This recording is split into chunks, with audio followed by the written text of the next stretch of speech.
എൻ്റെ ഒരു വിജയം തന്നെ കർത്താവ് എൻ്റെ ശുശ്രൂഷ, നമ്മുടെ ശുശ്രൂഷയുടെ ഒരു വിജയം തന്നെ ആൾക്കാരുടെ വിഷയം കേൾക്കുമ്പോൾ നമുക്കും സങ്കടം വരും. അതാണ് വിഷയം.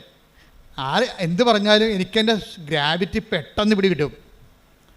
അവരെന്തുമാത്രം അതിൻ്റെ അകത്ത് വിഷമിക്കുന്നുണ്ടെന്ന് എനിക്ക് മനസ്സിലാകും. ഞാൻ അപ്പം തന്നെ ഈ എന്തെല്ലാം മാർഗം ദൈവത്തിരുസന്നിധിയിൽ ഈ വ്യക്തിയുടെ കണ്ണീർ തുടക്കാൻ ചെയ്യാൻ പറ്റും, അതൊക്കെ ചെയ്യാനും ദൈവത്തിരുസന്നിധി നിൽക്കും. മറ്റുള്ളവരുടെ എപ്പോഴും വിഷയം എന്താ വെച്ചാൽ ഈ ഉടമ്പടിയൊക്കെ പെട്ടെന്ന് ഫയറാകാനെല്ലാം നല്ലത് വേറെ ഒരാളെ ദൈവത്തിന് മാത്രം കക്ഷി ചേർക്കരുത്. അതിൻ്റെ അകത്ത് വേറെ ഒരാളെ കൂടി, വേറെ കുറേ ആൾക്കാരെ കൂടി അതിൻ്റെ അകത്ത് കക്ഷി ചേർക്കണം.